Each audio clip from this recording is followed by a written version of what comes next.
¿Qué sucede en el país? Tendencias del acontecer nacional en Análisis Situacional. Bienvenidos a Análisis Situacional. Recuerde, no basta con estar informado, es necesario, es fundamental un análisis profundo, inteligente y plural acerca de la situación. Hoy tenemos un programa especial, en vivo, contra el odio y por la paz. Hemos invitado al fiscal general de la República, Tarek William Saab, pero antes de iniciar la conversación con el fiscal, quiero brindarles los resultados de una reciente encuesta nacional por muestreo realizada por Interlaces entre el 31 de julio y el 9 de agosto. Los principales hallazgos y conclusiones son las siguientes. 51% de los venezolanos afirma haber votado por el presidente Maduro. El ex candidato Edmundo González se ubica en 33%. Los otros candidatos reciben un respaldo del 4%. Alrededor del 58% de los entrevistados afirma que quien ganó realmente en las elecciones presidenciales del pasado 28 de julio fue el presidente Maduro. Otro dato importante. Una absoluta mayoría de los venezolanos rechazan las manifestaciones violentas, las protestas violentas que atentan contra la vida, la tranquilidad y la propiedad de los venezolanos. 7 de cada 10 venezolanos declaran que quienes promueven la violencia en las calles deben ser procesados y castigados. 60% confía en los resultados electorales emitidos por el Consejo Nacional Electoral. Otra cifra muy importante, 72%, es decir, 7 de cada 10 venezolanos en todo el país considera que ya debe cerrarse la etapa electoral y que debemos iniciar una nueva etapa, unidos por el bienestar del país. Consideran que las prioridades ahora son el ingreso familiar, el empleo, la producción, la salud y la educación. 78%, es decir, 8 de cada 10 venezolanos consideran que debemos estar unidos y en paz, independientemente de nuestras diferencias políticas. 83% de los encuestados valora como positivo el sistema electoral venezolano y 79% declara estar en desacuerdo con que un organismo internacional o que la plataforma unitaria sean quienes den los resultados electorales. 57% de los venezolanos reconoce que el presidente Maduro es el principal promotor del diálogo en Venezuela. La mayoría rechaza un cambio radical y 55% prefiere que el gobierno del presidente Maduro sea más eficiente y productivo frente a un cambio radical. Estos son los resultados de una encuesta nacional por muestreo en todo el país, realizada por Interlaces entre el 31 de julio y el 9 de agosto pasado. Quiero darle la bienvenida al fiscal general de la República.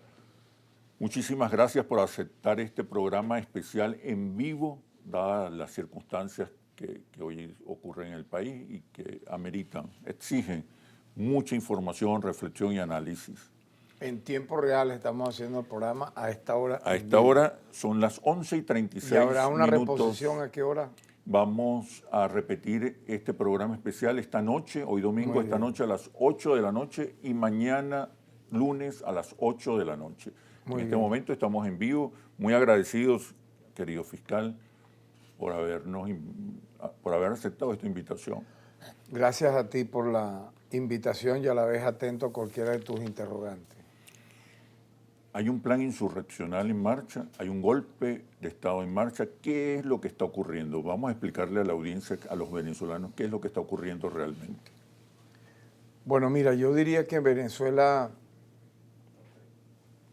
sin lugar a dudas, hoy en este momento, a partir de lo que significó las pacíficas, masivas elecciones presidenciales del 28 de julio, que la extrema derecha, la oposición más radical y totalmente entregada al imperio estadounidense, que pareciera no termina de entender la realidad nacional.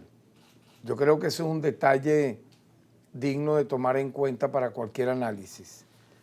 Quienes asesoran a los diferentes gobiernos que ha tenido los Estados Unidos desde la llegada al poder del presidente Hugo Chávez, aparte de ser mercenarios que han buscado a cambio de una información totalmente distorsionada y falsa de la realidad nacional, del proceso en marcha que nace a partir del triunfo de Hugo Chávez en el año 99, cuando asume la presidencia en febrero, y lo que significó el inicio del proceso constituyente, que fue las bases reales para una nueva república, para una quinta república, para un Estado social, democrático, de justicia y de derecho.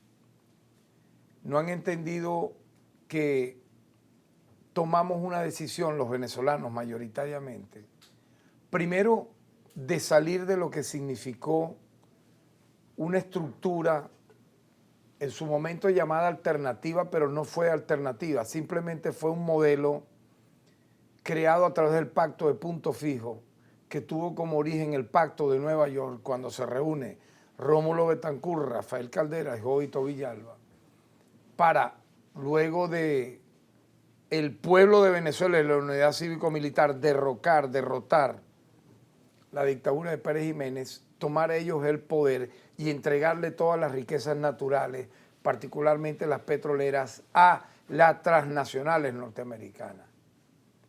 A partir de allí, obviamente, se sentó las bases no de una democracia representativa. Yo diría que fue una fachada de democracia bipartidista, de cocopellana, para instalar el terrorismo de Estado. Yo he dado cifras que las quiero repetir en tu programa, en este preámbulo, de lo que hizo un trabajo que hizo, entre otras personas, Francisco Prada Barazarte, a principios de los años 70, cuando estuvo preso en el cuartel San Carlos, con un grupo de presos políticos de la época, de lo que significó el saldo de víctimas de la lucha, de la llamada lucha contra insurgentes. 5.000 fallecidos, asesinados en ese periodo. Hay que ver con la población venezolana, prácticamente sería la mitad de lo que es ahora en este momento, ¿no? Pero hubo 5.000 fallecidos, 3.000 desaparecidos y 50.000 detenidos sin derecho a la defensa, todos ellos llevados a tribunales militares simplemente por salir a una manifestación pacífica o a cualquier, digamos, acción vinculada al hecho democrático.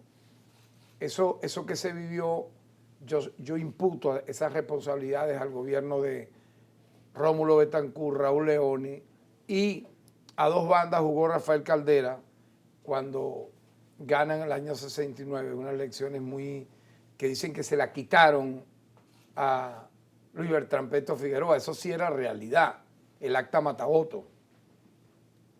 Sin embargo, él jugó a dos bandas porque pacifica por un lado a la izquierda permitida del PCB y el MIL y sigue persiguiendo, exterminando, aniquilando a la izquierda revolucionaria que se mantuvo, digamos, de pie, como el PRB, fundado por Fabricio Ojeda, Douglas Bravo, Francisco Prada, lo que era Bandera Roja en la época, y la OR. Llega Carlos Andrés Pérez, que era el ministro de Policía que tenía Rómulo Betancourt, para exterminar una generación entera. Sí. Yo pudiera decir que nosotros, los que nacimos en los años 60, somos herederos de una generación mártir aniquilada, exterminada durante esa década, del año 60 a los principios de los 70. Que luego se repite en el Cono Sur. Que fundó la desaparición forzada. La desaparición forzada no nace en Argentina, en Uruguay, en Chile, en Nicaragua, con Somoza, Stroessner, Videla y todos los que fueron dictadores criminales asesinos de la época. nace en los años 60 en esa fachada de democracia donde la fiscalía, tengo testimonios de personas que me dicen que los fiscales eran policías, o sea, jugaban el papel de doble agente, un fiscal pero a la vez era un esbirro del Digepolo, del CIFA, que no defendía ningún derecho humano de nadie, ¿no? Vivimos luego ese periodo con este señor Carlos Andrés Pérez, que fue el ministro policía de Betancur y que se barnizó como un luchador democrático, pero tiene en su haber grandes matanzas, asesinatos selectivos como los que practicó Raúl Leone y el propio Betancur. Por ejemplo, el más emblemático en los años 60 fue Fabricio Ojeda, el verdadero líder democrático venezolano de una izquierda esperanzadora. Lo ahorcan, lo presentan luego como suicidio, cuando estaba en el esplendor de su brillante carrera, había escrito libros, tenía tesis interesantes y fue asesinado. Carlos Andrés Pérez se le imputa claramente el asesinato, por ejemplo, de Jorge Rodríguez Padre, en los términos que públicamente y comunicacionalmente se conoce. Torturas cuyo verdugo fue Henry López Cisco, un agente de la CIA protegido que vive entre Costa Rica y Estados Unidos. El Posada Carril es venezolano, lo he definido yo. Luego autor de las masacres de Cantaura, Yumare, El Amparo, entre otras. Entonces, ¿de qué estamos hablando cuando todo ese periodo de los años 60, 70, 80, 90, por ejemplo, en los años 80 es la era de las grandes masacres? Yumare, Amparo, Cantaura, Caracazo se da en ese periodo, bajo los gobiernos de Luis Herrera, Jaime Lucinchi y Carlos Andrés Pérez en su segundo gobierno. Entonces todo eso, obviamente, ese terrorismo de Estado que se impera en Venezuela, creó un núcleo neofascista, un grupo nazi, un grupo de personas totalmente ganadas al crimen, al asesinato, a ver a alguien que pudiera ser de izquierda o que no fuese Adeco Copellano como un enemigo a matar, a aniquilar. Ese es el envío y el origen que tuvo, digamos, esa Cuarta República, que con la esperanza del liderazgo de Hugo Chávez, literalmente, a pesar de que le robaron, para mí, yo estoy seguro que le robaron más de 1 millón de votos, porque existía el acta matavotos. De hecho, era tal el temor que le tenían a Hugo Chávez que separaron las elecciones de Congreso y presidente, que iban en el mismo periodo de diciembre, porque para que no tuviera mayoría parlamentaria y evitar el proceso constituyente. Y obviamente la gran sorpresa para el mundo fue que gana Hugo Chávez de manera absoluta, a pesar de la unidad de toda la oposición. Adeco, PEI, en aquel momento Proyecto Venezuela, URD, todos se rindieron a los pies de un candidato de la oligarquía, Salas Roemer, que quedó barrido por Hugo Chávez. Se inicia el proceso constituyente, arranca con fuerza, pero fíjate lo que ocurre en el año 2002. Un poco yo lo que te quiero explicar, los orígenes nadie tiene que sorprenderse del neofascismo, de ese núcleo odiador a muerte de lo que fuese todo lo ajeno a lo que ellos puedan representar, porque cuando practicaron el terrorismo de Estado, ellos todos, a sus militantes, a sus adláteres, le lavaron el cerebro en función de que todo lo que fuese contrario a ese esquema llamado bipartidista era enemigo a matar. Y ellos mataron, ellos aniquilaron, practicaron en el poder, mira, en el poder, todo esto que te señalo. Si solo en la lucha contra insurgentes hubo 5.000 muertos, 3.000 desaparecidos, 50.000 llevados a prisión en tribunales militares por disentir. Lo que pasó en los 70, 80 y 90 fue la continuación de todo eso con las grandes masacres que te mencioné y con los asesinatos selectivos. Hugo Chávez desmonta todo eso, arranca un proceso democrático constituyente que fue, vamos a decir así, paralizado con el golpe de Estado del 11 de abril. Allí se vio la cara. Tenemos que ir a una pausa comercial. Rápidamente, allí se volvió a ver la cara. Okay. El golpe de Estado del 11 de abril se vio la cara nuevamente, no estando en el poder de ese neofascismo, cuando por 48 horas mataron, persiguieron, aniquilaron a miles de personas vinculadas al chavismo en un golpe que fue, yo lo califico así, el primer golpe mediático empresarial de la tierra. Entonces, ¿qué es Venezuela en estos momentos? Una tierra de ensayos, de todo lo que puede ser. Quiero que continuemos esa reflexión después de la pausa comercial. Hoy, programa especial con el fiscal general de la República, Tarek William Saab, contra el odio y por la paz. Ya regresamos. ¿Qué sucede en el país? Tendencias del acontecer nacional en análisis situacional. ¿Qué sucede en el país? Tendencias del acontecer nacional en análisis situacional. Conversamos en vivo con el fiscal general de la República, Tarek William Saab, en un programa especial contra el odio y por la paz. Querido fiscal, usted estaba relatando los marcos históricos de lo que está ocurriendo hoy.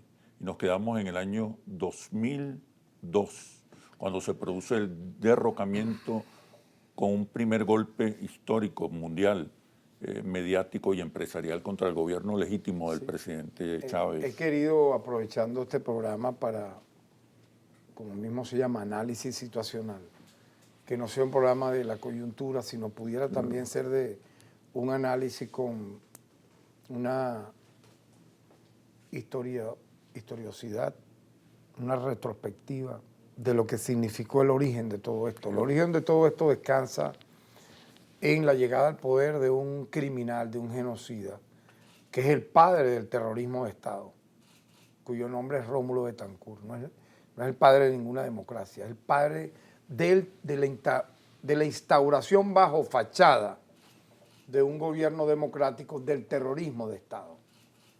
No tienen derecho, no tienen excusas para ellos estar hablando, ninguno de ellos, de democracia, cuando exterminaron una generación completa, la exterminaron, la acabaron. Lo más lúcido y brillante que tenía Venezuela surgió a raíz de la lucha revolucionaria en los años 60. Y los gobiernos de Deyco Pey se dedicaron a destruirla y a aniquilarla.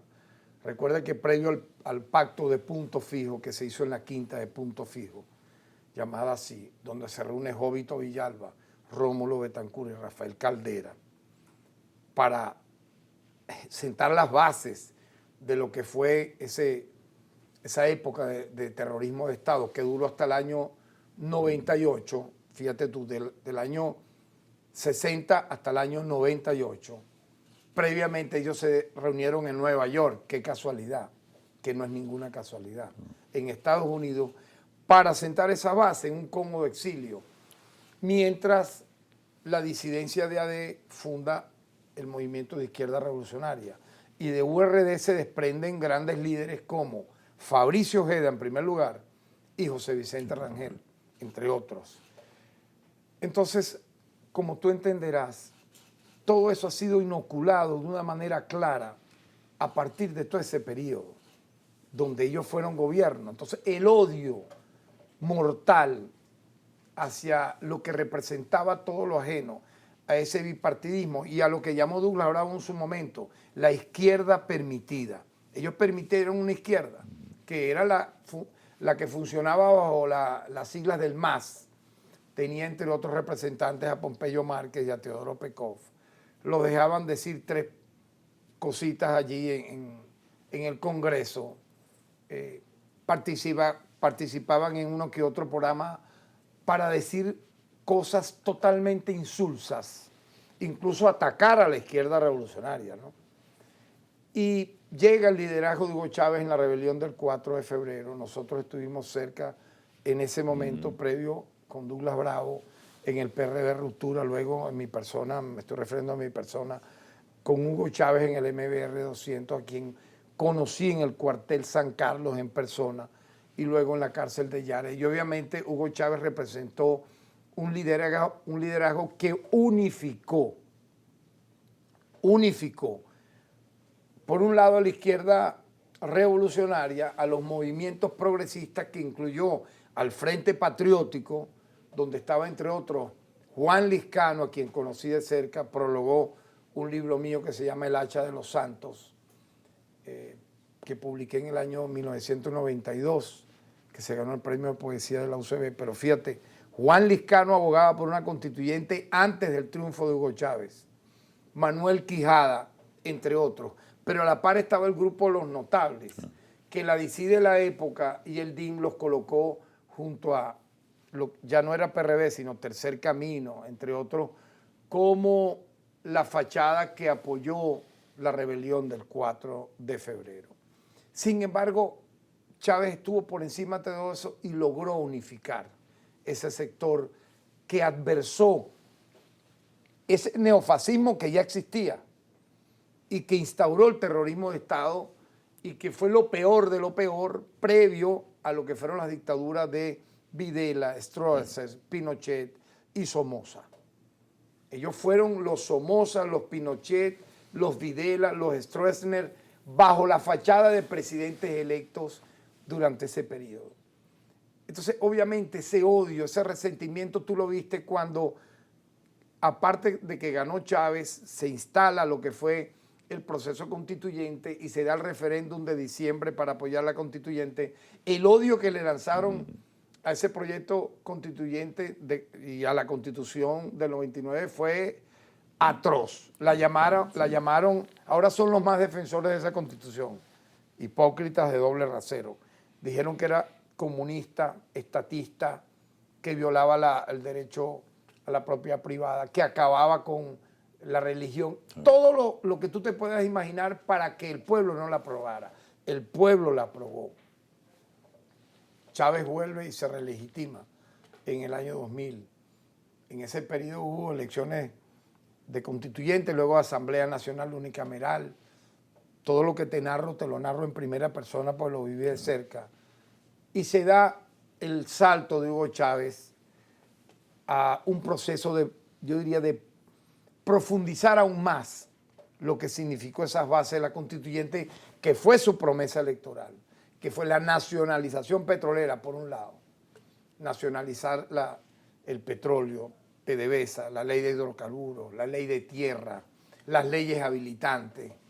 Y allí fue cuando Estados Unidos dijo, hay que derrocarlo. Y entonces fíjate tú cómo la tierra de ensayo venezolana se da el intento de un golpe mediático empresarial. Utilizaron de fachada a Fede Cámaras, el presidente Fede Cámaras era Carmona, captaron obviamente a la CTV, estaba los líderes de la CTV apoyándose, algo increíble, ¿no? Se supone que tú defiendas a los trabajadores de los sindicatos, te aliaste a dar ruedas de prensa conjunta, Fede Cámaras con la CTV. Todo enero, febrero, marzo del año 2002 fue esa campaña de odio en contra del sector chavista que culmina con el golpe de Estado del 11 de abril, donde incluso antes de que hubiese muertos y heridos, eso está comprobado, y el corresponsal de CNN, que luego no pudo decir que fue mentira, en la época, en una conferencia que da en Maracay, Estado de Aragua, reveló que los convocaron previo a esa rueda de prensa donde este almirante traidor lee un comunicado y dice que había ya 11 muertos, no sé cuántos heridos, cuando no había ni uno.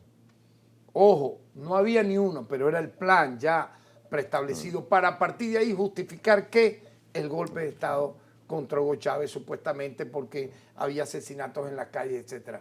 Movilizaron un grupo importante de personas, la marcha que fue desde el este de Caracas a asaltar Miraflores.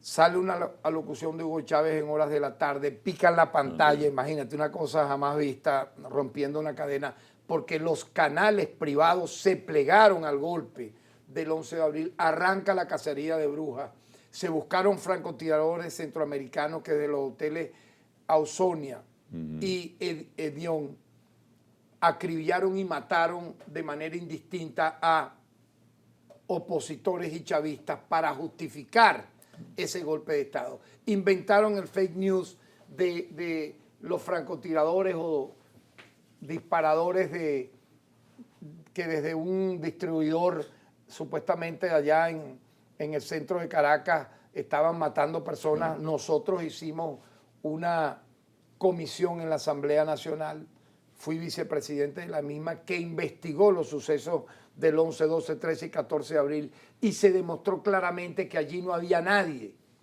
Ellos justificaron, y ese fake news lo sacaron las televisoras privadas, de que a partir de ahí fue que se justificó el golpe, porque estaban disparando a manifestantes pacíficos. No, estas personas, uno que otro, dispararon hacia los francotiradores que estaban matando a la gente, que estaban matando al pueblo en las calles. Lo que se vivió fue espantoso, ¿no? Hugo Chávez pudo ser víctima de magnicidio. Se conoce que en Turiamo lo intentaron matar. Fue preso de la manera más criminal. Fue el primer golpe de Estado mediático empresarial con apoyo de los canales privados, la prensa privada, los canales transnacionales del mundo, y tú viste cómo se autoproclama Carmona Estanga como dictador el 12 de abril, y ahí están los firmantes.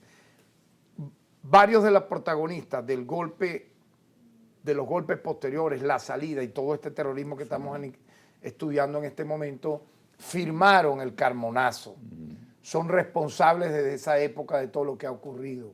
Ya tenían su aparataje, ya tenían la bendición de los Estados Unidos. Ahora, tú me preguntarás por qué, eso lo hemos dicho muchas veces. Venezuela es el país con las mayores riquezas naturales del planeta Tierra. Petróleo, oro, gas, coltán. Las mayores reservas de estos 4 productos, de estos 4 rubros, están en este país. Aparte del hierro, aparte de las riquezas acuíferas y aparte de su gente noble. Entonces, imagínate desde cuándo está este bombardeo que se acrecienta en escala a partir de la llegada al poder de Hugo Chávez y de un proceso, de un proyecto constituyente en marcha que buscó qué y que busca qué. Producir grandes reformas sociales, que las riquezas naturales sean entregadas a nuestro pueblo para generar lo que no pudo la Cuarta República, porque yo siempre aprovecho para decir esto. Arturo Uslar Pietri, un notable intelectual venezolano de pensamiento socialdemócrata, como tú quieras llamar, pero muy nacionalista, dijo en una entrevista en el año 1995 que la renta petrolera que tuvo Venezuela a partir de 1973, es decir, en solo 2 décadas, llegó a acercarse a 300.000 millones de dólares. Pero mira esto que brutalmente terrible. Ya en ese momento Venezuela era el país más pobre de América Latina. Aquí nadie puede mentirle a la gente de nuestra generación que nació en el año 62, o a los que nacieron en los años 50, o a los que nacieron en los años 40, o a los que nacieron en los años 70, incluso 80, que Venezuela era un paraíso cuando no lo era. En Venezuela la delincuencia, por tú tener unos lentes Ray-Ban, unos Adidas, no es que te robaban, te mataban y te robaban eso. O sea, la delincuencia era atroz, existían grupos, introdujeron el narcotráfico colombiano, el esquema colombiano de los carteles de la droga, todo para pulverizar todo ascenso al poder de algo que fuera diferente a eso que te mencioné como democracia alternativa de los partidos de COPEI y terrorismo de Estado. Entonces, Hugo Chávez fue obviamente el mal ejemplo para ese modelo de tener de colonia a toda América Latina, incluyendo Venezuela, para saquearnos completamente nuestra riqueza. Yo nací en El Tigre fue en su momento, aparte de Lagunillas, de Cabimas, el Zulia, la ciudad con mayor petróleo de todo el país. Lo acabaron en 30 años. Nace El Tigre como ciudad petrolera en el año 1933. Se llamó Oficina número 1, lo llamó, lo inmortalizó Miguel Otero Silva, porque se consecó petróleo en un lugar que se llama Campo Oficina. El gueto que tenía la Shell, la Menegrande Oil Company, donde ellos vivían, no podía entrar un venezolano, eso estaba en San Tomé, Campo Norte, y los venezolanos vivían en un gueto en Campo Sur. Y ellos se llevaban, yo diría, el 99% de la riqueza. Le dejaban a Venezuela el 1%, pero estos lacayos le servían para todo eso, y en medio de todo ello, como tú entenderás, y hay que explicarlo, se inoculó durante décadas este odio que lo viste el 11, 12 y 13 de abril. Yo fui víctima y lo repito y cada vez que puedo lo tengo que decir porque mucha gente no se acordará. Teniendo inmunidad parlamentaria, siendo presidente de la Comisión de Política Exterior, habiendo viajado con Chávez a 25 giras internacionales donde pudo ver yo en primera persona el liderazgo mundial y global, porque eso no se lo perdonaron a él. Primero declarar la diplomacia petrolera, luego abogar por el mundo multipolar, ajeno a lo que era Estados Unidos solamente como mundo hacia Occidente. Miró hacia Rusia, hacia China, hacia el mundo árabe, hacia el Medio Oriente. No lo perdonaron, lo derrocaron, casi lo matan.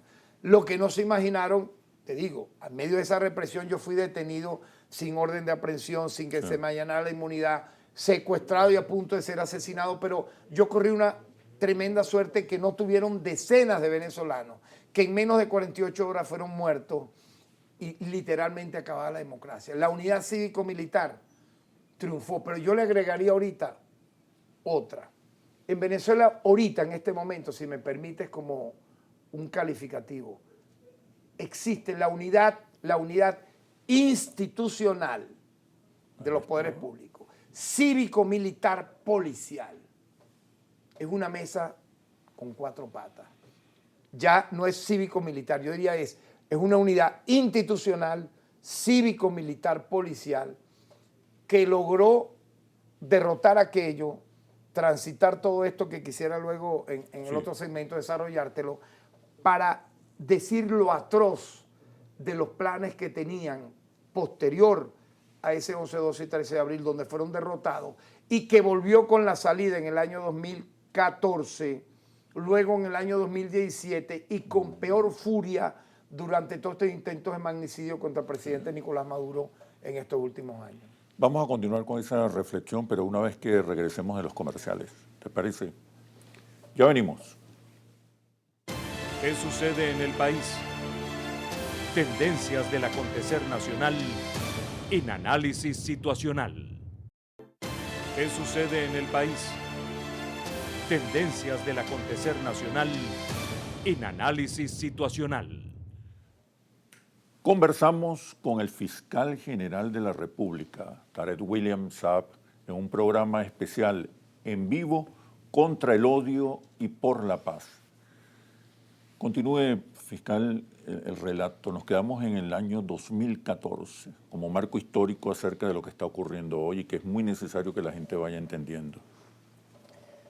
Exacto, porque es que llegar a pensar que esto vino de la nada, este odio, este terrorismo psicológico. Es un plan continuado, entonces. Yo siempre lo he llamado con el nombre de una conspiración continuada que ha tenido varias fases, varias escalas, varias modalidades, y que he tratado en lo posible en estos minutos de resumir, porque nadie puede pensar que esto vino como cuando un mago saca de un sombrero un conejo, de la nada, no vino así.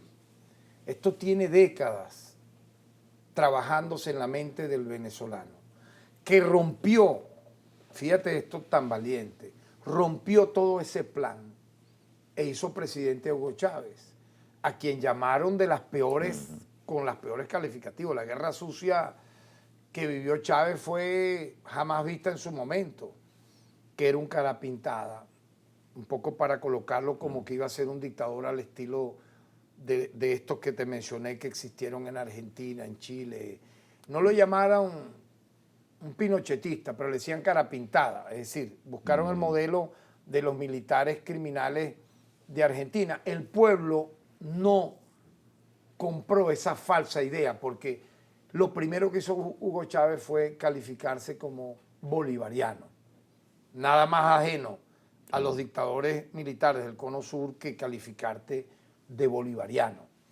Bolívar, el padre de la patria, Bolívar, el que liberó América, el que inspiró las revoluciones en el mundo, a quien quisieron calificar, fíjate tú, guerra sucia de la época, hace 300 años ya existían, con los peores dicterios, pero que la BBC de Londres, imagínate tú, ha tenido que aceptar que fue la figura más emblemática del siglo en la cual él nació.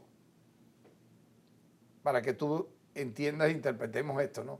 Por encima de cualquiera, de Napoleón Bonaparte, lo que tú me quieras llamar. Entonces, ese espíritu está en nuestro pueblo, está en nuestra sangre. Que un sector arropó el odio, el crimen, el fascismo, todo lo que implica el sionismo, lo de Hitler, heredero de todas esas cosas nefastas, en Mussolini, está bien. Pero otro sector no. Se enfrentó a eso por una vía ética. Porque fíjate, ya es una reflexión que quiero hacer.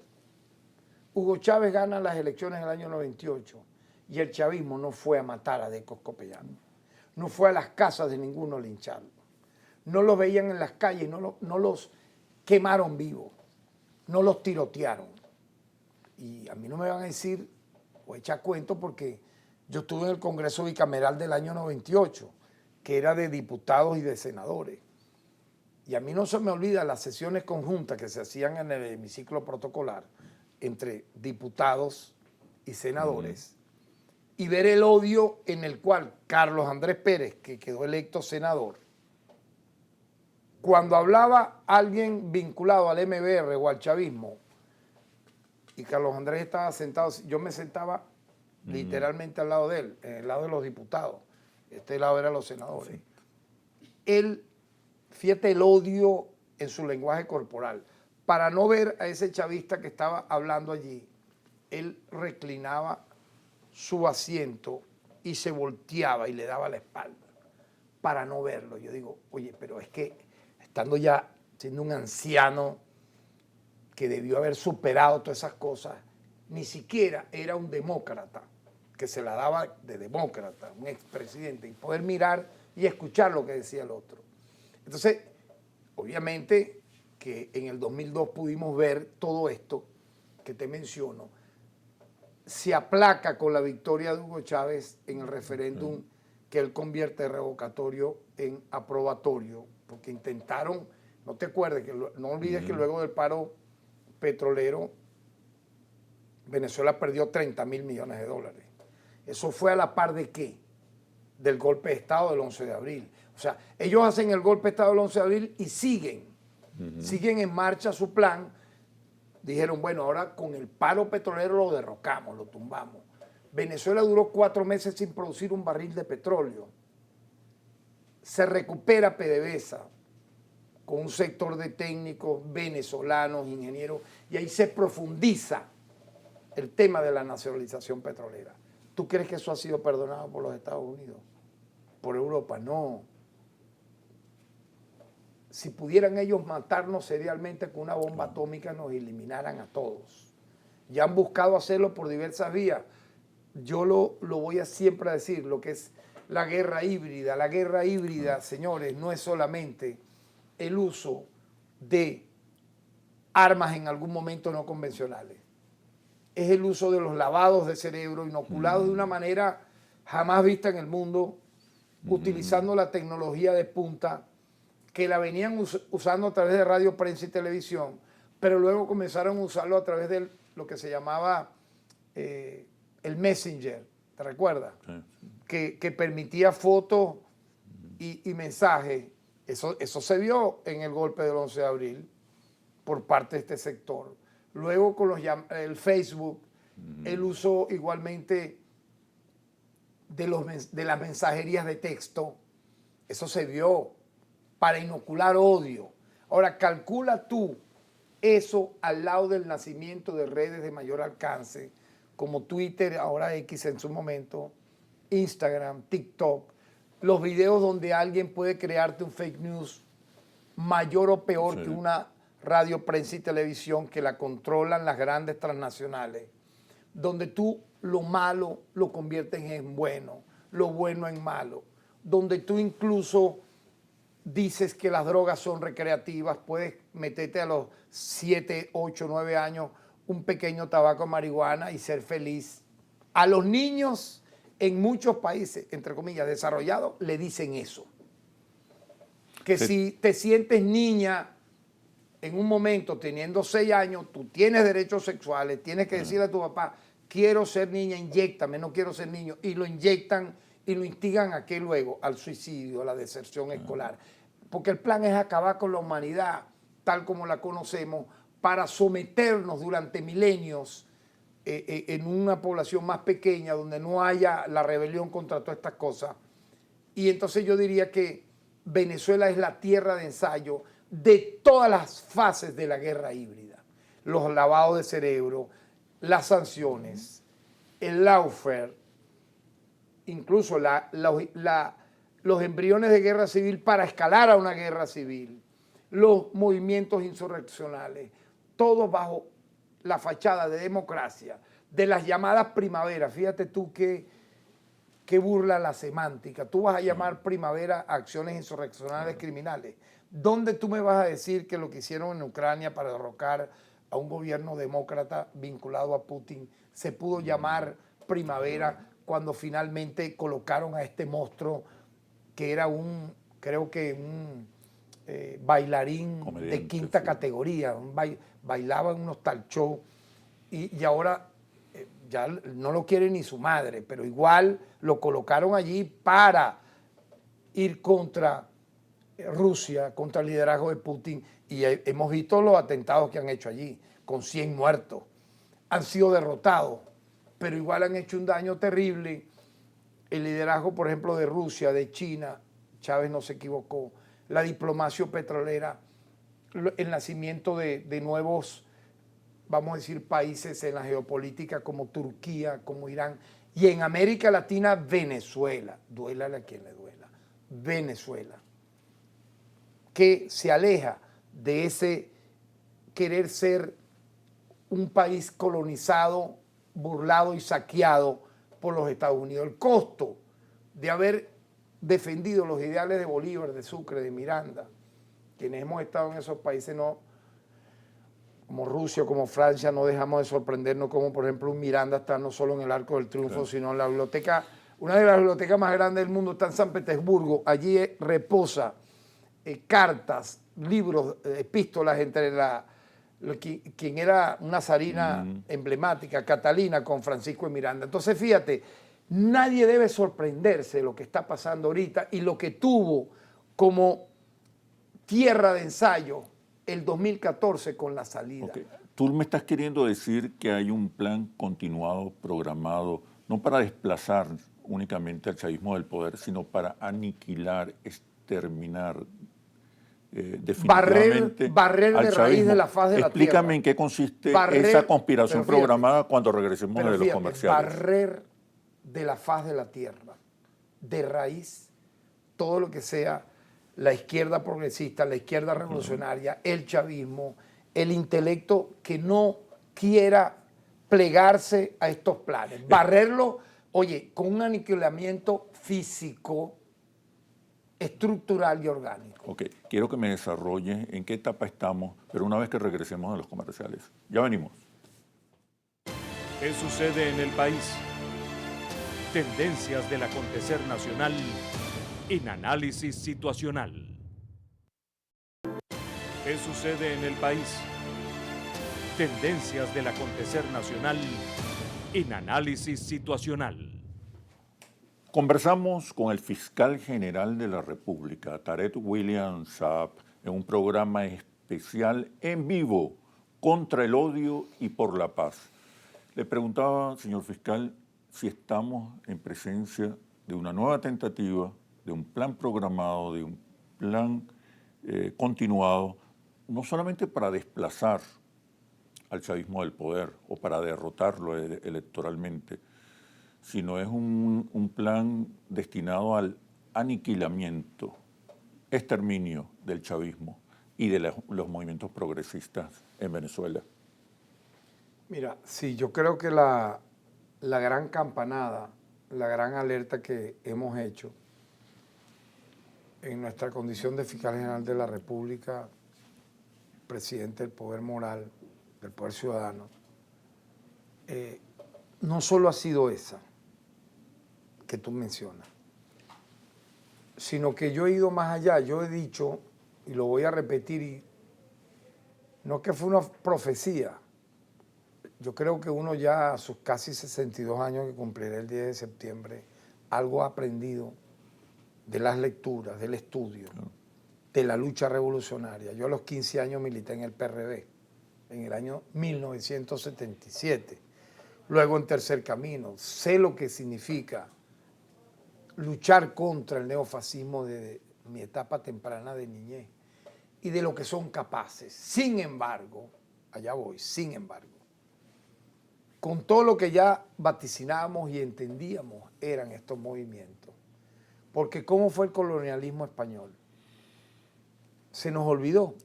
Pareciera que o sea, hay que retomar todos estos discursos de explicación didáctica permanentemente. Porque todo este neofascismo que estamos viviendo en Venezuela es heredero del colonialismo español que exterminó. Se habla de 1 a 2 millones de indígenas en una época en que en América Latina la población era muy pequeña. Calcula tú lo que fue el odio, la manera brutal del Imperio Español y cómo lo enfrentó Bolívar y los derrotó. O sea, nosotros somos herederos de todo eso y ese enemigo es el mismo. ¿Tú te imaginas en esa época literalmente barrer con toda la civilización que existía en América para imponer? Ya no era el imperio estadounidense, era el imperio español. Robarnos en ese momento no era el petróleo, pero era el oro, era el diamante, era todo lo que implicaba riqueza nuestra. ¿Y darnos qué? Nada a cambio, sino muerte, opresión. Se instaló en Venezuela el esclavismo. El libertador Simón Bolívar, con decretos inclusive, eliminó la esclavitud. Incluso Sucre fue creador de las bases del derecho internacional humanitario, el respeto al herido, al detenido, a la víctima. Así que por favor, señores, abramos los ojos. Los venezolanos estamos enfrentando todo lo que implica esta guerra híbrida con el uso de todo lo peor que viene del imperio español, de los imperios británicos, de lo que fue el saqueo que le hicieron a África los europeos, lo que le han hecho al mundo árabe, lo que ha sido el epicentro del exterminio y genocidio más brutal que conoció la humanidad para mí. Ha superado, sin duda, lo que hizo Hitler contra los judíos. Ya a estas alturas lo ha superado porque el tiempo en que lo han hecho es tan corto, en cuestión de meses, que hay más de 40.000 víctimas. Hace apenas unos días, en Palestina, en Gaza, entre Gaza y Rafah, mataron a 100 personas, señores. A 100. Son asesinatos seriales. Y yo dije en muchas alocuciones en programas, incluso a medios extranjeros, a corresponsales extranjeros, que de ganar en un supuesto negado esa extrema derecha, en Venezuela se impondría el exterminio, el aniquilamiento del sector izquierdista, progresista, humanista, chavista, similar o peor de lo que han hecho el Estado sionista en Gaza y Rafah. Y te digo algo, no me equivoqué, te voy a explicar por qué. Porque lo que vimos en la salida posterior a la firma el 23 de enero, lo firmó María Corina Machado, Antonio Ledesma y Leopoldo López, responsable de todas las muertes ocurridas durante el embrión de guerra civil que fueron las guarimbas del 2014. Febrero y marzo, 48 muertos, casi 1.000 heridos. Pero que se replicó peor porque lo tecnificaron más durante abril, mayo, junio, julio del año 2017. No me pueden echar cuento porque yo fui defensor del pueblo en esa época, electo en el año 2014, en diciembre del 2014. Era presidente del Poder Ciudadano. Vi la traición aviesa de quien era fiscal general de la República en ese momento y de quien era contralor en ese momento. Entonces quedé prácticamente yo solo en el Poder Ciudadano y pude enfrentar el intento de lawfare, el primer intento de lawfare contra un presidente en América Latina lo vivió el presidente Nicolás Maduro cuando quisieron utilizar el poder ciudadano, ya tenían el poder legislativo, para desde allí abrirle un juicio a la Sala Constitucional, destituirla desde el Poder Ciudadano, que tiene esa atribución, enviarle a un Poder Legislativo que estaba en manos de la extrema derecha, Julio Borges a la cabeza, uno de los principales autores de las sanciones y de los asesinatos y muertes que han ocurrido en Venezuela a partir de ese momento, para que ellos nombraran unos magistrados de la extrema derecha y fuesen al golpe institucional de decapitar todo el TCJ e ir por el Poder Ejecutivo liderado por el jefe de Estado, Nicolás Maduro. Ese era el plan. Nosotros nos enfrentamos a eso y fuimos víctimas. Mira, todas las sedes de la Defensoría del Pueblo fueron atacadas y 2 absolutamente quemadas, la de Carabobo y la del Zulia. Se quemaron cualquier cantidad de instalaciones públicas en aquel momento. Todas, casi todas.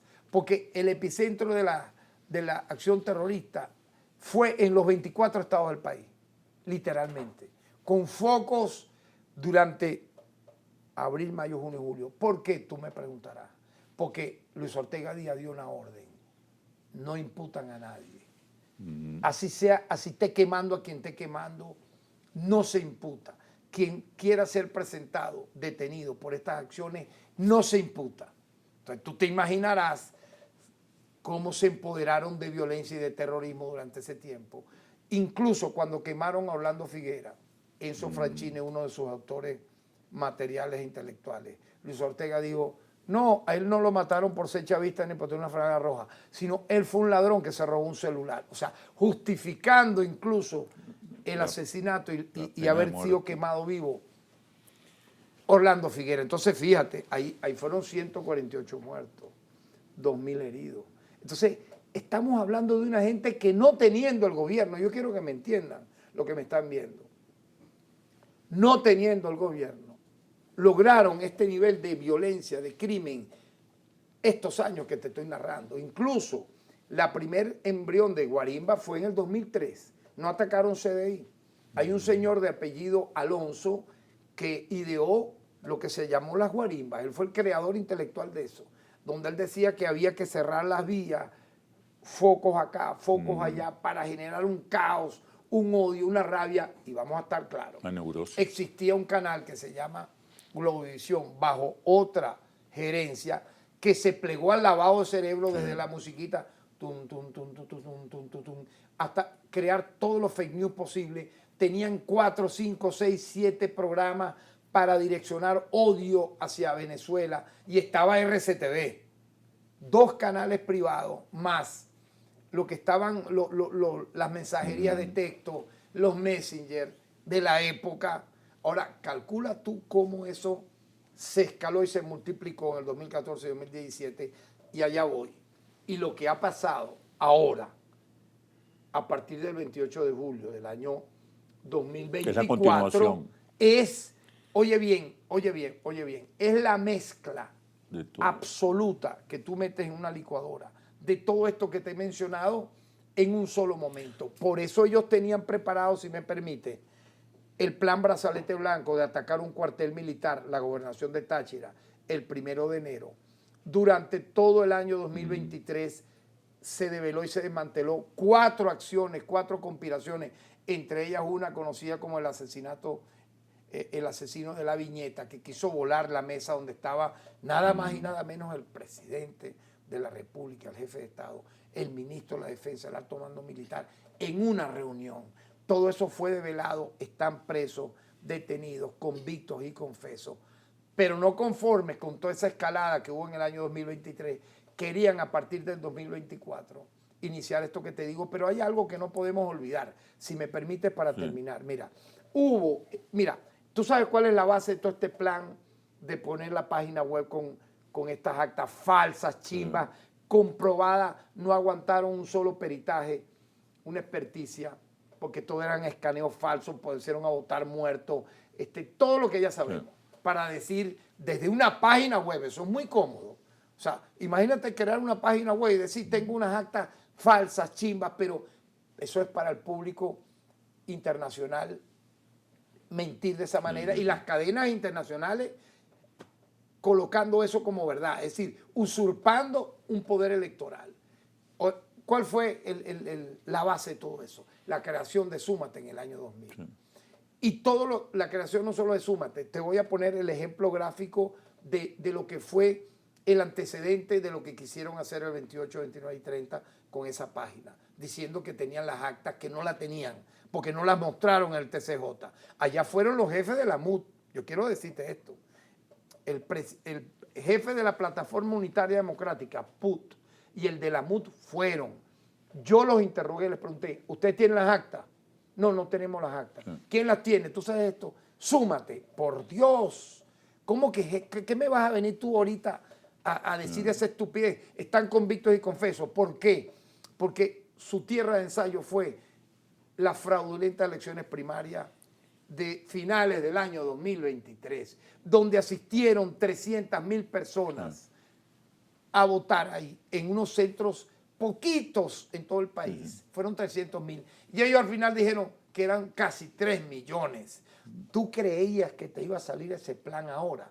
Cuando yo le pregunté a Jesús María Casal, al vicepresidente de la primaria, y a los técnicos, entre ellos uno que era el presidente de Súmate a la vez y estaba en la Junta Nacional de las Primarias, ¿dónde estaban las actas que revelasen que eran 3 millones? Me dijo, fueron quemadas el mismo día. Me lo dijo Jesús María Casal. Yo le pregunto, ¿cuánta gente tú crees que asistió? Él me dijo de 300 a 400,000. El mismo. Me lo dijo Jesús María Casal. Ah, no, ellos colocaron casi 3 millones de personas. Entonces, ¿tú crees que tú podías impunemente, te pregunto, Chemel, ¿tú crees que se podía eso impunemente replicar en unas elecciones presidenciales con un CNE, con un poder electoral, con una votación automatizada y decir eso como que era verdad y no tener una consecuencia? Obviamente que no. Obviamente que no. ¿Cuál es la situación hoy, Obviamente fiscal? Que no. ¿Cuál es la situación hoy? ¿En qué estado? Han sido derrotados. ¿Cuál es la etapa que se inicia poco antes de las elecciones y que está una derrota de este plan? Pero me responde, por favor, cuando regresemos de los comerciales. Ya venimos. ¿Qué sucede en el país? Tendencias del acontecer nacional en análisis situacional. ¿Qué sucede en el país?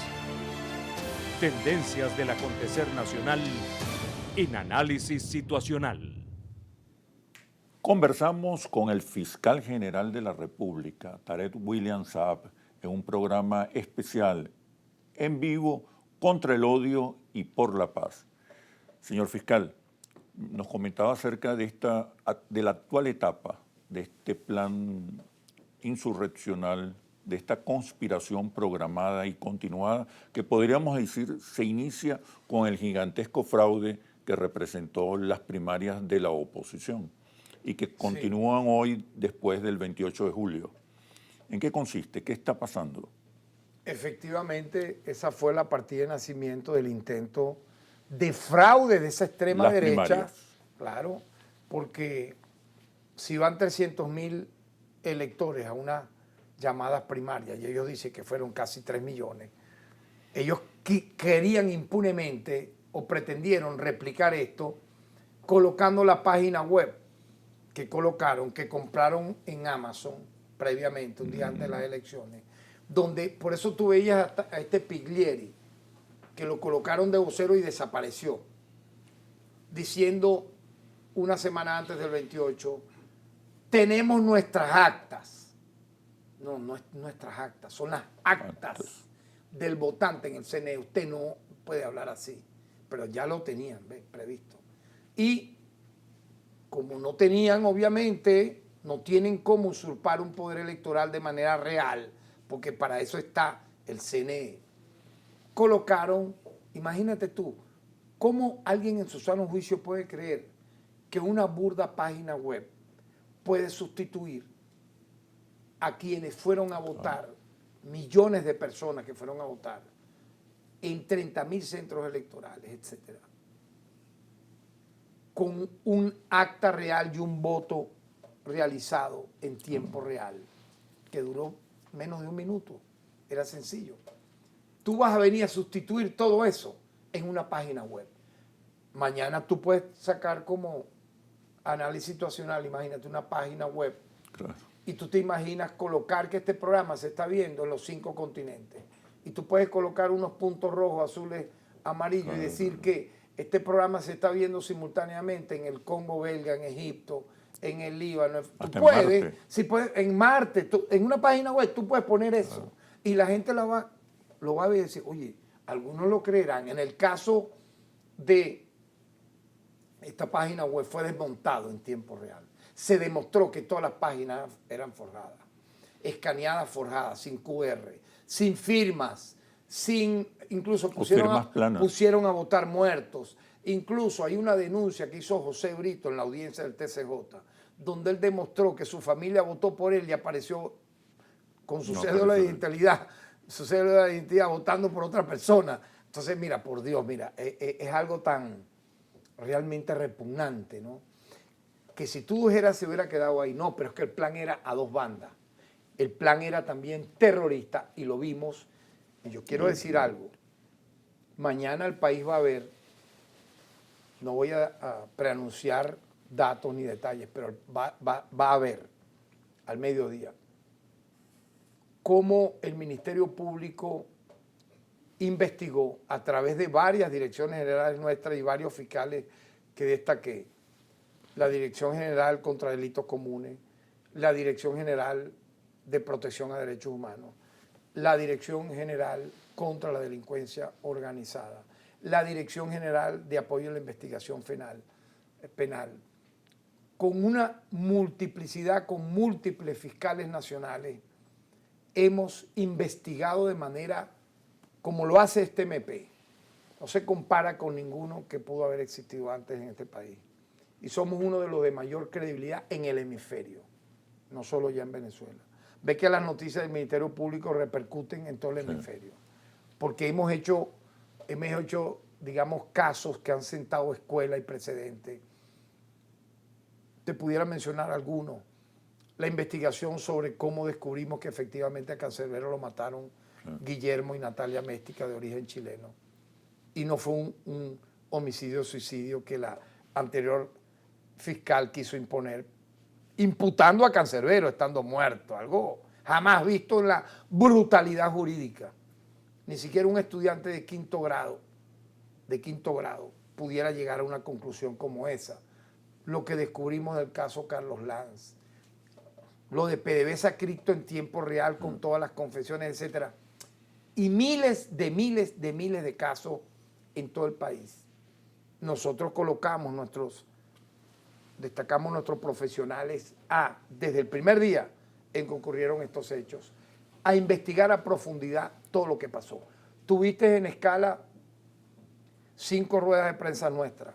El domingo 28 de julio, más o menos antes de las 7 de la noche, di una al lado de la presidenta de la Sala Penal del TCJ, del Contralor, del Defensor del Pueblo, diciéndole a Venezuela que a pesar de que querían, y esto es importante, que no llegásemos al 28 de julio. El plan era no llegar al 28 de julio. Tú me estás preguntando cuál era el plan, no llegar al 28 de julio. Con la escalada de violencia a partir de enero, con la fachada del fraude de las primarias, donde una persona al margen de la ley que propició golpes de Estado, sanciones, crímenes, quedó inhabilitada por la Contraloría y el TCJ. Se habilitaron incluso unos inhabilitados. Sí. Recuerda eso. Sí, pero sí. Personas que no llamaron a matar y a una guerra civil. Ajá. Ellos creyeron que con las escalas de violencia durante enero, febrero, marzo, abril, etcétera, no llegaríamos a julio. Incluso López, prófugo de la justicia en el extranjero, en España, viviendo un exilio dorado, dijo, no va a haber elecciones el 28 de julio. Incluso él decía, desesperado, ¿no? Una persona totalmente ígnara en materia política, pero con mucho odio. Ahí volvemos, ¿no? ¿Cuál es el origen de toda esta secta? Ya a Adey Copey no les servía. Recuerda esto, los rostros vetustos de Adey Copey, de esa democracia de partidos falsa que practicó el terrorismo de Estado no le servía. ¿Buscaron a quién? Al neofascismo que nace en Primero Justicia, cuyo embrión, cuyo base fue TFP, Tradición, Familia y Propiedad. Las bases nazis fue la que captó los Estados Unidos y ellos fueron los que leyeron el comunicado de Carmona. No te olvides de eso. Busquemos esos videos y pongámoslo. Un día antes del 11 de abril, un golpe fascista criminal. Julio Borges leyó el comunicado de Carmona, literalmente, porque ese era el brazo político que iba a utilizar los Estados Unidos para gobernar en Venezuela. Ve que luego se divide Primero Justicia. López se va al Nuevo Tiempo, quiso apoderarse de un partido que del cual él no fundó y lo expulsaron. Luego creó otra secta que se llama Voluntad Popular, que fue protagonista de los actos terroristas en el 2014 y 2017. Y entonces llegamos a esto con ese plan que ya tenían. Fíjate tú, repetir lo que hicieron en el 2014, 2017, lo que hicieron en el 2002, 2003, unirlo el día 28 de julio para que no hubiera las elecciones. Y de ellos, ya ellos cantaban fraude. ¿A ti no te llama la atención que ellos desde que se empezó la precampaña electoral decían, va a haber fraude, no vamos a reconocer los resultados? Pero entonces, ¿para qué te inscribiste? Vuelvo y repito, porque la coartada era la excusa, ir a las elecciones para escalar en una insurrección. Ellos creían que se iba a alzar todo el pueblo de Venezuela, que iba a ocurrir un Caracazo. Mira, ellos son tan criminales que ellos añoran un Caracazo, un levantamiento popular que, por cierto, Carlos Andrés, posterior incluso a las manifestaciones del 28 de febrero y los primeros días de marzo, donde ya no había manifestaciones, se habla de extraoficialmente una cifra de muertos de 3.000 personas. En el Guaire quedó flotando cadáveres durante días. Mataron niños a tiros que venían con una cajita de leche. Las escalinatas de Mezuca, en Petare, lo que pasó en el 23 de enero, los acribillamientos de edificios, porque Carlos Andrés es eso, la mente asesina al ministro de Policía de Betancourt. Inclusive todos sabemos que cuando Chávez lanza su proclama del por ahora, él dio una orden de bombardear el cuartel de la montaña. Lo que pasa es que los militares no hicieron caso a algo tan, oye, tú te imaginas, yo diría de lo peor, de Videla, de Stroessner, de Pinochet, ¿no? Entonces es esa mente, ¿no? No olvidemos eso, que está programada en este liderazgo ahora que nace con este Primero Justicia, Voluntad Popular, 20 Venezuela. Son ellos, ya no les importó los rostros vetustos, demacrados de Adecopey, pero esta gente tiene 40, 50, y el odio que expresan en su lenguaje corporal. ¿Qué se está haciendo para Cuando contener? tú los miras, fíjate, son de personas, parecen unos zombies, unas momias de odio criminal, porque no han logrado esto que te digo. El 28 la gente fue a votar, hubo elecciones, se leyó a pesar del ataque, eso, ¿por qué no lo dicen las grandes cadenas? El ataque al sistema de actualización de datos del CNE fue atacado, intentó ser apagado totalmente. ¿Adivina para qué? Para que no se leyera nunca un boletín, señores. Por Dios, se leyó el boletín a pesar de eso a la medianoche, entre el 28 y 29. Y ellos salieron en la madrugada diciendo que no, que esos resultados eran falsos. Yo recuerdo el rostro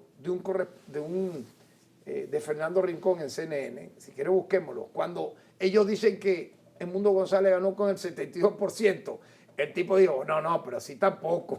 Sí. O sea, por Dios, señores, ¿cómo tú que no hiciste campaña? ¿Tú viste alguna campaña más allá de la carrocita esa que sacaban con un teléfono estilo dron, donde te hacían un paneo así para que 3.000, 5.000 personas parecieran 50.000? Ya vimos lo que pasó en las Mercedes hace una semana. No llenaron una cuadra y media. no tienen pueblo, el pueblo está harto de esos llamados a estas violencias que las mencioné durante todo este tiempo. Y entonces, ¿a qué recurrieron? Que es lo que yo voy a explicar el día lunes, al mediodía. ¿A qué recurrieron?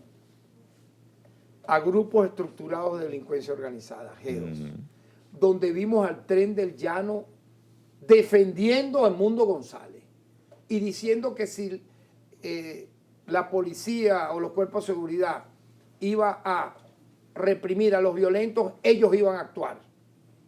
Esto es convicto y confeso.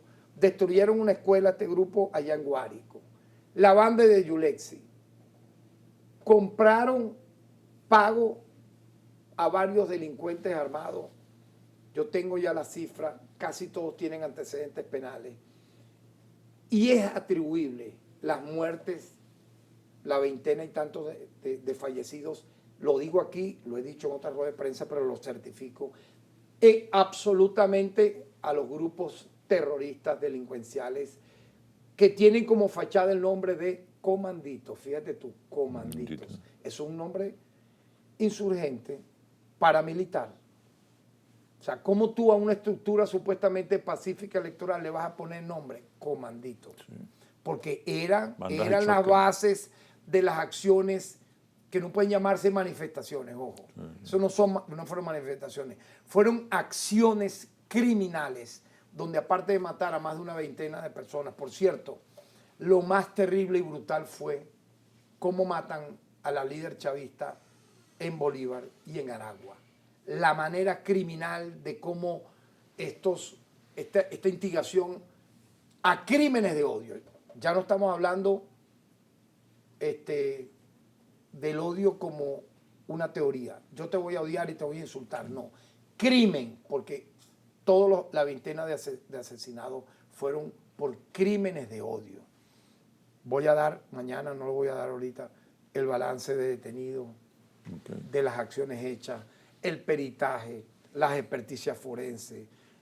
Todo apunta, sin excepción, oigan esto, el 100% de las personas asesinadas y heridas son atribuibles a nivel estructural a los comanditos que instrumentalizaron delincuentes armados, G2, para, aparte de matar y herir a centenares de venezolanos. Por cierto, aparte de estas dos mujeres, fue brutal la manera como mataron a los dos guardias nacionales, con tiros en la cara uno, y otros intencionalmente utilizaron un vehículo para arrollar y matar a un guardia nacional. De eso no habla Amnistía Internacional, de eso no habla la ONU, de eso no habla ningún organismo que se llama Defensor de los Derechos Humanos.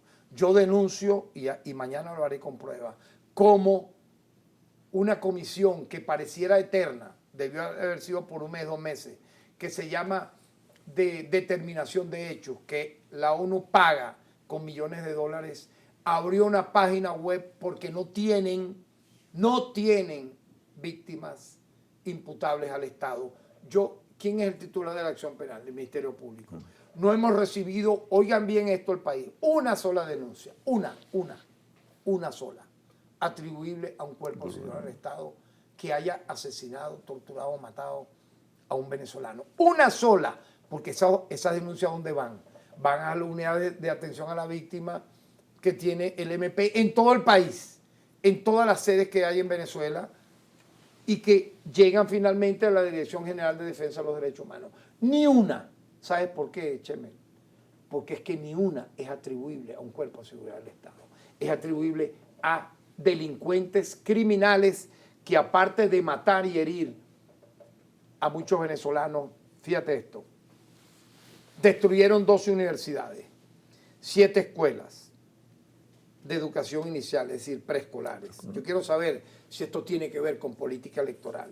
21 escuelas primarias, 34 liceos, 30 ambulatorios, 38 unidades vinculadas a medicina, 6 centros de CLAP, 11 establecimientos de metro, 27 monumentos y estatuas, 10 sedes del partido de gobierno PSV, 10 sedes del CNE, 3 alcaldías, un centro de agua servida, 10 sedes policiales. Las 38 unidades de autobuses, ¿para quién era? Para el pueblo, para que la gente pudiera montarse en esas unidades. ¿Qué tiene que ver 38 unidades de autobuses, centros educativos, centros de salud, sedes policiales para cuidar a la gente con política electoral? Ahora, hay una campaña internacional orientada a denunciar violaciones a los derechos humanos en Venezuela. ¿Qué le responde? ¿Qué le responde? Tenemos, bueno, rapidito, por favor, tenemos un informe de demasiadas evidencias con las experticias médico-legales, forenses, autopsia, planimetría, dactiloscopia, fijación del lugar del suceso, que atribuyen, como te lo dije, te lo voy a repetir, a todos estos muertos y heridos a grupos delictivos vinculados a bandas criminales. Entonces, a mí no me va a venir nadie a decir, porque no ha mostrado uno solo, dígame uno solo atribuirlo al cuerpo de seguridad. Y de haberlo ocurrido, obviamente estuviera procesado e imputado. Pero no los tienen, no los tienen. Hay factores externos vinculados con esta conspiración en este momento, duda. pero me respondes por favor cuando regresemos de los comerciales. Ya venimos. ¿Qué sucede en el país? Tendencias del acontecer nacional en análisis situacional. ¿Qué sucede en el país?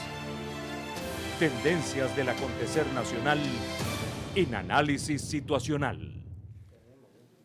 Hoy nos acompaña el fiscal general de la República, Tarek William Saab, en un programa especial en vivo contra el odio por la paz y la verdad. Le preguntaba, señor fiscal, si había factores internacionales involucrados en esta conspiración y quería profundizar en el tema de las guerras híbridas. Sí. Factores internacionales. De verdad, este tema del uso de la guerra híbrida, que es la mezcla, vuelvo y te repito, del lawfare, buscar un golpe institucional, tuvo éxito contra el obispo Lugo en Paraguay, contra Zelaya en Honduras, contra Dilma en Brasil, contra el liderazgo de Correa en Ecuador, y así sucesivamente.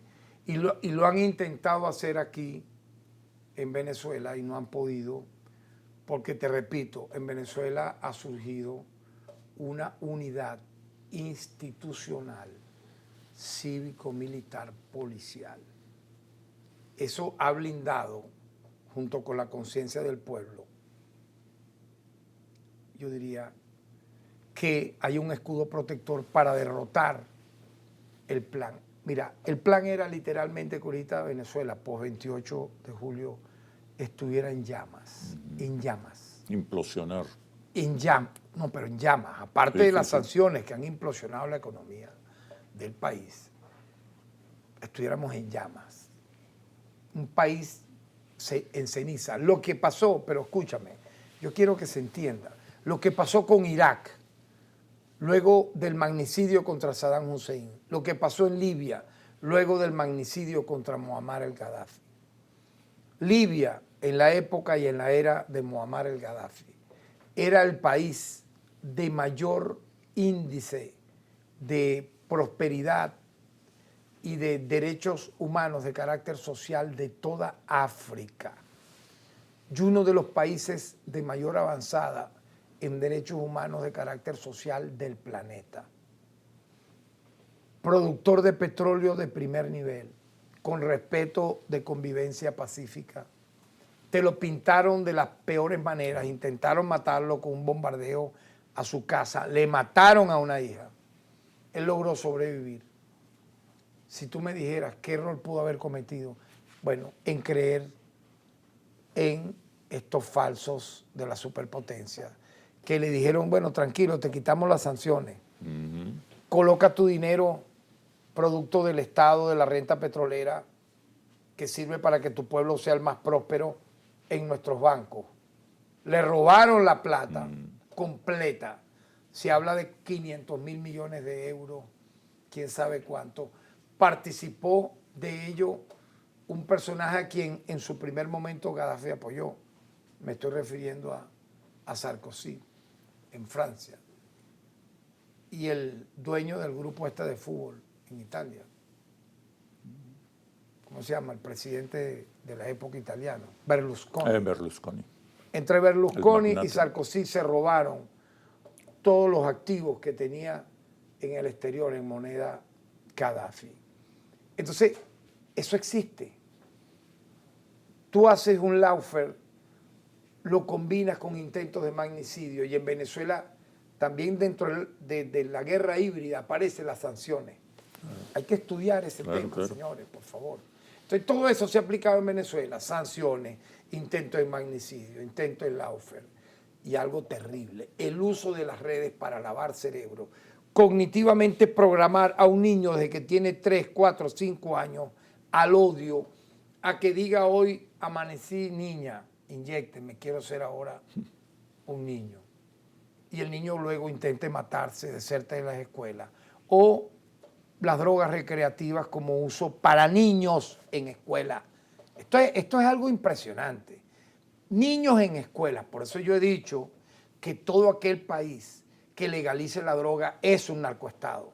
Porque usted, al usted legalizar la droga, usted hace un pacto con el que la produce, con el que la crea, con el que la siembra, con el que la vende, para ganar los dos. Entonces usted es un narcoestado. Entonces Venezuela más bien ha combatido el microtráfico de drogas y el tráfico de drogas, porque está comprobado que quien consuma drogas literalmente queda zombie y finalmente no existe, no razona. Y si tú a eso le metes todo el lavado cerebral de las redes, donde el malo lo conviertes en bueno, donde el bueno en malo. Pero fíjate tú, hay una rebelión contra todo eso a nivel mundial también. Porque ¿cómo tú explicas que en Estados Unidos la juventud estadounidense haya salido a protestar el exterminio en Gaza? ¿Por qué será? Porque hay vías también de romper ese cerco. La inteligencia humana existe, la civilización no va a aceptar impunemente esto. El venezolano es hoy vanguardia en el mundo de la lucha contra el neofascismo, contra los llamados golpes cibernéticos. Yo he dicho que no puede ser un golpe de Estado porque no tienen militares, señores. ¿Tú no viste el comunicado que lanzaron estos dos tristemente célebres mentes criminales pidiendo que la Fuerza Armada y la policía se rebele? Fue impresionante la respuesta del alto mando militar y policial. No se le ha alzado ni siquiera un vigilante de tránsito, porque nadie cree en ustedes. Ustedes son los autores de todas las muertes habidas. ¿Están derrotados, neutralizados en este momento? Derrotados, neutralizados y desenmascarados como criminales. Son las mentes macabras, los que están dentro y fuera de todo esto que te he señalado. Intentaron presentar con una página web chimba que nadie la ve ya, de que presuntamente ganó una persona que no ganó, que perdió con más de 1 millón de votos, que quien gana es el presidente Nicolás Maduro con casi un 52%, y que yendo, mira lo importante de la audiencia del TCJ, donde yo estuve en todas, miércoles, jueves y viernes, a las 8 en punto, terminando todas casi a las 8 de la noche. Llegaron los de la MUTE, dije, yo te lo dije. Sí. Llegaron los de la Plataforma Unitaria Democrática. Ellos asistieron. No asistió, el único que no asistió fue el candidato de la Plataforma Unitaria de la MUTE, Edmundo González. ¿Por qué usted no asistió, señor? Ah, pero mandó a su representante. Se les interrogó, ¿dónde están las actas? ¿Ustedes ya tienen las actas? No, pero escucha, no las tienen. Confesaron que no las tienen. Que no las tienen. Entonces, ¿cómo usted dice que sacó 100.000 millones de votos? Porque es que es una cifra abominable. Entonces, ahí están convictos y confesos. Hay una sala electoral del máximo tribunal donde el Ministerio Público en mi persona participó como actor de buena fe. Según la ley orgánica del Ministerio Público tenemos esa cualidad de asistir a ese tipo de audiencia en el TCJ. Yo igual designé un fiscal que está recabando todo un fiscal que está adscrito a la sala electoral del TCJ. Y ya hubo un avance el día sábado impresionante. Ese dictamen es histórico y queda todavía unos días de peritaje, donde se le desenmascaró totalmente a ellos. Ellos sí intentaron el fraude, no pudieron. Primero, intentando tumbar el sistema de actualización de datos del CNE. Segundo, buscando fracturarlo, creyeron ellos que podían montar esas actas chimbas que no pudieron montar, la montaron en la página web. No sé si me entienden. Pero por Dios, nadie les cree ya. Pero paralelo a esto hubo lo que te estoy contando, del cual daré detalles mañana, lunes, al mediodía. O sea, llevar a Venezuela a una acción insurreccional, porque ellos decían, de hecho hay un tipo criminal, de mente criminal, que parece como, tiene como problemas en el habla por su propia maldad. Cuando habla no se le entiende, pero él lanzó un Twitter y nosotros le abrimos un MP y lo imputamos, y es un prófugo de la justicia venezolana, donde él dijo, el 28 de julio no importa el tema electoral, no importa, es la coartada, es la excusa, para que a partir del 28 de julio, él lo escribió, venga una escalada insurreccional. Pues no la vino, señor. Con respaldo lo internacional. Que vino, por supuesto, lo que vino fue grupos delincuenciales armados matando inocentes, quemando instituciones públicas y privadas. Pero yo quiero darte un detalle interesante que tú mismo no lo sabes. Lo dije en algunas alocuciones anteriores, la quiero repetir aquí. Todo ocurrió a nivel de la violencia más criminal en horas de la noche del 28 de julio. Fíjate qué cobarde. La mayoría de los asesinatos. Y parte del martes 29. De hecho, yo doy una rueda de prensa el 29 de julio diciendo que a esa hora en que estaba dando la rueda de prensa ya había sido derrotado el intento de las acciones terroristas, de quemas de personas, de bienes, de asesinatos, y que estaban a buen resguardo nuestro pueblo y que teníamos ya detenidos a los responsables de estos hechos materiales que intentaron, repito, bañar de sangre nuestro país. Esta rueda de prensa tú la puedes buscar. Pero hay un detalle interesante, la hora en que ocurrieron la mayoría de los asesinatos, por parte de estos terroristas. La noche del día 29 de julio. O sea, buscando de esa manera... Del 29. Del 29, sí, pero la noche, ¿no? Sí. Ellos ya en el día comenzaron a quemar, todos encapuchados, bombas molotov, el uso de bombas molotov. Tenemos ya las experticias de todas las armas que utilizaron. Ninguna son armas orgánicas pertenecientes a cuerpo civil de Estado alguno. Y todo esto se va a decir, se va a demostrar, y ese informe yo lo voy a presentar en todos los foros internacionales. Así que espérense, ya lo que viene no les va a ser nada fácil, ¿no? Porque mira, hay un dicho, no sé si tú lo recuerdas, que se decía mucho, por la verdad murió Cristo, es decir, la verdad al final reluce.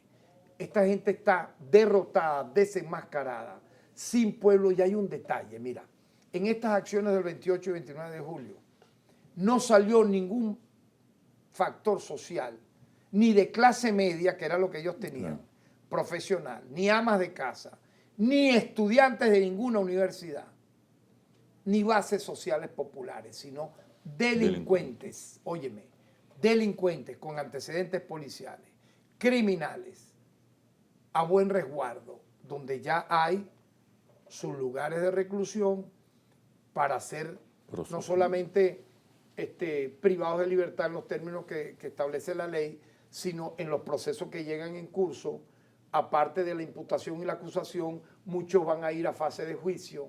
En medio de todo ello, quien merezca, pero que se compruebe una medida cautelar que no implique privativa de libertad, aquí hay Estado de Derecho, se le otorgará. Pero, señor, si usted participó buscando matar, quemar, practicar el terrorismo, usted no puede alegar. Yo quiero ver ahora que me presente la ONU o cualquier organismo internacional, ve que están todos calladitos, cifras con nombre y apellido de cuerpos policiales o militares y nombres de presuntas víctimas de violaciones de derechos humanos. Ni una. Oye, oigan bien, mundo entero, ni una han presentado. Pero lo que nosotros vamos a presentar en esos lugares va a ser realmente increíble, porque puedo decir hasta ahora totalmente convencido que le hemos desmontado absolutamente el plan. Uno a uno. El del fraude electoral que querían imponer a través de Súmate, el plan terrorista de matar y bañar de sangre el país, pero también el plan hacia el mundo de decir de que aquí hubo violaciones de derechos humanos atribuibles al Estado cuando no hubo una sola. Pero los responsables allí los tenemos. Yo lamento mucho que gente que uno ha conocido, corresponsales de medios extranjeros y algunos nacionales que están fuera del país, pero les es muy cómodo hacer lives. A ellos no les tumban ninguna cuenta. No te llama la atención esto, pero permíteme. Claro. Ellos instigan al odio, criminalizan a un sector, amenazan, pero ninguna de sus cuentas es tocada. En cambio, tú ves todas las vinculadas al factor estatal tumbadas, las páginas, etcétera. Entonces, fíjate lo duro que ha sido esto, ¿no? Pero la verdad siempre sale a flote, y yo siento que en este momento tanto el andanaje mediático terrorista a través de redes ha fracasado. El plan criminal de los llamados embriones de guerra civil ha fracasado. Incluso el plan internacional que ellos creían o tenían o pensaban que todos los países del planeta, África, Asia, América, Europa, etcétera, iban a comprarle el fraude que ellos pretendieron instalar a través de Súmate y la página web que compraron en Amazon. Todo le ha sido derrotado. Un mensaje a los venezolanos. Ya estamos terminando este programa especial contra el odio por la paz y la verdad. Un mensaje final a los venezolanos para confrontar, contener la guerra psicológica a través de la desinformación, la falsificación y la contrainformación. No. Muy corto, un mensaje para cerrar. Porque queda otro negro. Quedaría entonces una breve conclusión para desarrollarte en el otro. Yo diría que el mensaje es atender siempre a la vocería oficial del Estado. Un mensaje muy importante en este momento es no creer lo que a primeras luces son ya fake news preparados a través de bots para bombardear, y te digo algo delictivo que los tenemos ubicados. Las amenazas que han recibido líderes populares, simpatizantes, ni siquiera jefatura o dirigencia nada más, sino simpatizantes afectos al Estado, al chavismo, con amenaza de muerte, con quemarlos vivos en las calles. Todo eso ha sido derrotado, tenemos ubicado todo eso, y que haya confianza, esperanza de que Venezuela está marchando a un camino de paz y de prosperidad, porque fíjate tú, y te lo digo, ya la semana pasada, el miércoles, todo había vuelto a la normalidad. Imagínate ahorita, este domingo, que estamos hablando casi literalmente a 14 días de haberse hecho las elecciones. Todo está no solo en sana paz, sino vamos hacia la justicia, hacia la verdad, en función también de prevenir sancionando todos estos hechos. Tenemos otro bloque para seguir conversando, analizando. ¿Qué puede hacer el ciudadano común si siente que está amenazada su propiedad, su vida, su seguridad? Me responde, por favor, cuando regresemos de los comerciales. Ya venimos. ¿Qué sucede en el país? Tendencias del acontecer nacional en análisis situacional. ¿Qué sucede en el país? Tendencias del acontecer nacional en análisis situacional. Conversamos con el fiscal general de la República, Tarek William Saab, en un programa especial en vivo contra el odio por la paz y la verdad. Le preguntaba, ya para terminar, señor fiscal, ¿qué puede hacer el ciudadano común, el ciudadano de a pie, si siente que está siendo amenazado, si es agredido, si es ofendido por razones políticas?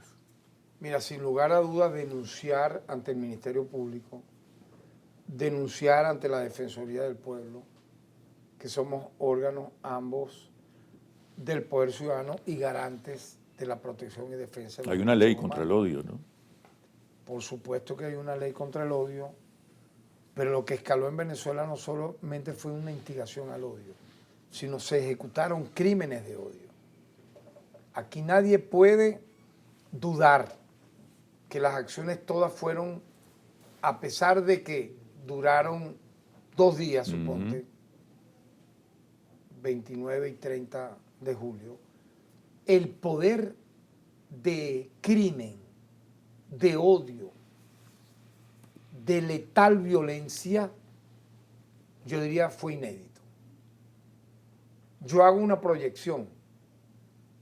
¿Qué pasaría si no tuviera nuestra gestión en el Ministerio Público a partir del año 2017? Y hubiésemos tenido a una fascista corrupta que fue dueña completa de un cartel transnacional de corrupción en el Ministerio Público, no por 10 años, yo lo he dicho, durante 15 años. Ella tuvo el mando del Ministerio Público durante 15 años. Absoluto. Ejerciéndolo de facto y luego en su elección y reelección de hecho y de derecho. ¿Qué hubiera pasado? La proyección que yo hago es que pudimos haber tenido más de 2.000 muertos, producto de estos terroristas. Claro. O sea, de verdad, el fortalecimiento de las instituciones en Venezuela ha sido estratégico, ha sido clave, ha sido esencial. El concepto patriótico bolivariano de nuestras Fuerzas Armadas ha sido impresionantemente positivo, favorable. La actuación también nacionalista de nuestra policía, que hubo los llamados a que se insubordinaran. Señores, Venezuela no es lo que quisieron hacerle a Evo Morales allá en Bolivia, utilizando la policía, o lo que le hicieron a Rafael Correa en Ecuador. Ve que fue un golpe policial. No, aquí no van a lograr eso. Aquí, más allá de que haya deficiencia en materias de lo que tú puedas ver a nivel de los cuerpos policiales, como toda democracia en desarrollo, jamás sabrá lo que pasó en esos países. Y mucho menos en nuestra Fuerza Armada. Lo que intentaron con el llamado brazalete blanco, ¿quién lo hizo? Desertores de la Fuerza Armada. Captaron a algunos, vamos a decir así, oficiales que están detenidos. Los hermanos César Ciero, por ejemplo. Vergüenza les debió dar haber sido captados por un demente conocido como Ángelo Heredia, un sociópata, un psicópata. Tú nada más le ves la cara cuando habla, lo que llamaba, los llamados que hacía.